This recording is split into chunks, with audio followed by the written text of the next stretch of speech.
प्रिय भाई बहनों, आप सभी का क्लास 9th में स्वागत है। अध्याय त्रिभुज में हम लोग आज प्रमेय 7.4 का अध्ययन करेंगे। तो प्रमेय 7.4 को किस संक्षिप्त नाम से जानते हैं, आइए देखते हैं। तो इसमें लिखा गया है यस यस यस सर्वांग समता नियम। यस का मतलब साइड से है, साइड मीन्स भुजा, साइड साइड साइड सर्वांग समता नियम, माने भुजा भुजा भुजा सर्वांग समता नियम भी इसे बोलते हैं। तो देखें इसमें क्या बताया गया है। यदि एक त्रिभुज की तीनों भुजाएं एक अन्य त्रिभुज की तीनों भुजाओं के बराबर हों तो दोनों त्रिभुज सर्वांग सम होते हैं।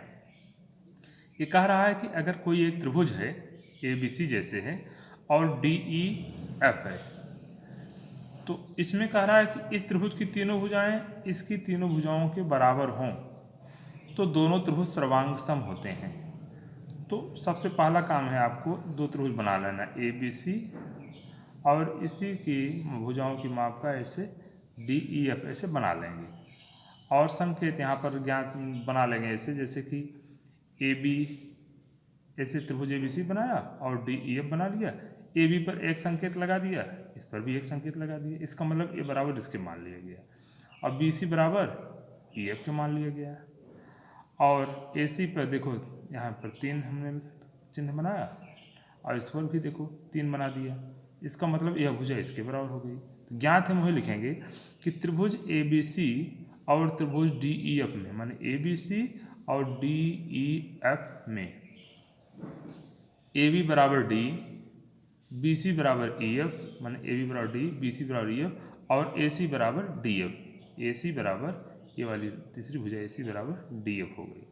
इतना आपको प्रश्न में बताया गया है कि एक त्रिभुज की तीनों भुजाएं दूसरे त्रिभुज की तीनों भुजाओं के बराबर हैं। सिद्ध क्या करना है? त्रिभुज ABC सर्वांग सम त्रिभुज DEF, ये सर्वांग सम सिद्ध करना है। अब देखें, अब चूंकि जो बात आपको त्रिभुज में दी गई है उसके अलावा अगर फिगर में कुछ बढ़ाना पड़ता है कभी कभी तो उसको रचना में लिखा जाता है। तो यहाँ एक रचना की गई है। रचना में क्या किया गया है देखें, लिखा गया है कि कोण ABC बराबर कोण AFEG बनाया, माने जो ABC कोण है ये ABC माने कोण B के बराबर यहाँ नीचे एक कोण बनाया गया AFEG बनाया गया है, इसके बराबर यहाँ बना लिया गया ऐसे। तो आपको इसको ऐसे बना लेंगे, पटरी रख करके ऐसे बना लेंगे, ऐसे दिखा देंगे एक जैसा चिन्ह कहाँ इसके बराबर है। अच्छा, AB बराबर G, जितना AB है प्रकार से इसे नाप लेंगे, AB जितना है उतना G इधर से इसे काट देंगे, EG काट दिए इतना।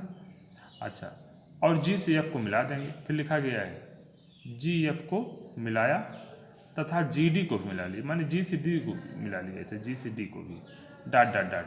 शुरू में आपके त्रिभुज ABC और DEF की बना था, ध्यान रखें। ये तो रचना में डॉट डॉट करते हैं तो इससे बताया जाता है कि समझ में आता है कि बाद में बनाया गया था, तो रचना हो गई है। रचना का भी यहाँ परिचय देना पड़ता है क्या आपने किया है। अब हम लोग ये करते हैं कि प्रमाण में या उपपत्ति भी लिखते हैं, आप प्रमाण लिखें ज़्यादा अच्छा है। त्रिभुज ABC और त्रिभुज GEF में, त्रिभुज ABC और त्रिभुज GEF, माने ABC कहाँ है देख लें, ये है ABC और GEF, ये त्रिभुज है नीचे वाला है। इस लाइन को आप GD जो मिला है उसको जाने दीजिए, उसकी बाद में जरूरत पड़ेगी। अभी आप नीचे वाले त्रिभुज को ही देखें। तो इसमें देखें कि ABC और GEF में क्या क्या समानताएं हैं। देखें यहाँ कि AB बराबर G के है। भाई जो AB है आपका, AB भुजा जो है वो किसके बराबर है, GE के। क्यों? रचना से, रचना में इसके बराबर इसको बनाया गया था। अच्छा, कोण ABC, भाई इसका कोण ABC जो है ये GEF के बराबर, इसको भी रचना में आपने इसके बराबर ही कोण बनाया है, ये भी बात आपने लिख दिया रचना से। और BC बराबर EF, ये कहा गया था कि BC भुजा EF के बराबर है, ये तो ज्ञात है, लिखा है आपने BC बराबर EF, देखो ये तो AB ही बराबर हो गया। अच्छा, इससे संबंधित एक नियम आपने पढ़ा है, ये तो किसी त्रिभुज की दो भुजाएं और उसके बीच का कोण, दूसरे त्रिभुज की दो भुजाएं उसके बीच कोण बराबर हो, दोनों त्रिभुज सर्वांग सम होते हैं। इसलिए त्रिभुज ABC सर्वांग सम त्रिभुज GEF, माने ABC ये वाला त्रिभुज और GEF ये दोनों त्रिभुज कैसे हो गए, सर्वांग सम हो गए। नियम कौन सा हुआ? साइड एंगल साइड सर्वांग से, इसलिए इनके संगत भाग समान है। भाई अगर त्रिभुज सर्वांग हो गए तो उनका मतलब संगत भाग समान हो गया। तो संगत भाग में क्या आ गया? जैसे इसकी एक भुजा, भाई इसमें दो चीज़ आपने लिखा था, ये भुजा इसके बराबर थी, या इसके बराबर पता था, लेकिन AC बराबर GF ये नहीं पता था। आपने अब निकाला कि AC बराबर GF, ठीक है, आपने लिख दिया AC बराबर GF, परंतु AC बराबर DF आपको पहले से दिया। AC बराबर DF आपको इस त्रिभुज में तो पहले से था कि AC बराबर DF आपको ये अलग से शुरू में जानकारी में था, और अभी अभी आप जाने कि AC बराबर है GF के त्रिभुज सर्वांग होने थे। अब इस दोनों संबंधों को देखो, AC बराबर GF भी है और AC बराबर DF भी है। अब इन दोनों संबंधों को हम देखें, इनका बाएं पक्ष बराबर था, हम दाहिना भी बराबर कर सकते हैं, इसलिए GF बराबर DF, GF बराबर DF हो गया। आपने इसको कंप्लीट किया। अब हम त्रिभुज GFD में, त्रिभुज आपका जो है देखें GFD में चले गए, त्रिभुज GFD में देखें, G यहाँ है, F यहाँ है, D यहाँ है। GFD में देखते हैं कि दो भुजाएं बराबर मिल रही हैं। देख लें त्रिभुज GFD में अभी दोनों कोण बराबर हो गए। भुजाएं कौन कौन बराबर थी? GF, मानी इन दोनों भुजाओं के बराबर होने से हमने कहा इन दोनों भुजाओं का आप त्रिभुज में देखिए, भुजाएं बराबर हैं, लेकिन आप त्रिभुज मान करके चलो। त्रिभुज GFD में दो भुजाएं अगर बराबर हैं तो उनके सामने कोण बराबर होंगे, इसलिए कोण 1 और 2 बराबर। एक कहाँ है? यहाँ है। 2 कहाँ है? यहाँ है। 1 और 2 कोण बराबर होगा, चूंकि GF के सामने कोण 1 पड़ रहा है और DF के सामने कोण 2 पड़ रहा है, तो ये बराबर भुजाओं, त्रिभुज में बराबर भुजाओं के समकोण समान होते हैं। हमने यहाँ लिख दिया है, त्रिभुज में बराबर भुजाओं के समकोण बराबर होते हैं। अब ये 1 बराबर 2 हो गया, समीकरण 1 लिख लिया। अब हम लोग इतना समझे, अब हम आगे चलते हैं, इसके बगल जो त्रिभुज बना हुआ है इस पर विचार करेंगे थोड़ा। तो हम लोग यहाँ देखते हैं आगे, देखें इसी प्रकार AB बराबर G और AB बराबर D, AB बराबर G रचना से और AB बराबर D ज्ञात है। अब यहाँ भी देखो AB भुजा G की भी बराबर है और AB ही भुजा D के बराबर है, इसका मतलब G बराबर D हो गया। अब थोड़ा फिगर में देखें तो ज़्यादा अच्छा समझ में आएगा। यहाँ देखें फिगर में, ये देख लीजिए कि आपको AB भुजा जो है ये G के बराबर हुई रचना से, AB G के रचना से बराबर है, और AB D पहले से बराबर कहा था। त्रिभुज में भुजाएं बराबर हैं, दोनों त्रिभुज की दो भुजाएं बराबर हुई। अच्छा, यही भुजा इसके भी बराबर है और यही भुजा उस ऊपर वाले D के भी बराबर है, इसका मतलब D और G दोनों बराबर हो गए। ठीक है, माने G और D बराबर हो गए। तो अगर दो भुजाएं बराबर हैं तो इस त्रिभुज में, त्रिभुज GED में बराबर भुजाओं के सामने कोण बराबर होंगे। तो G के सामने कोण 3 पड़ रहा है और D के सामने कोण 4 पड़ रहा है, तो 3 और 4 बराबर होंगे, तो कोण 3 और बराबर कोण 4। यही हम लोगों ने इधर लिखा है, यही हम लोगों ने इधर लिखा है कि कोण 3 बराबर कोण 4 हो गया। तो माने कि G बराबर D लिखा और त्रिभुज GED में कोण 3 बराबर कोण 4 हो गया। इसको हमने नहीं लिखा कि त्रिभुज बराबर भुजाओं के समकोण बराबर, चूंकि ऊपर हम लिख चुके हैं।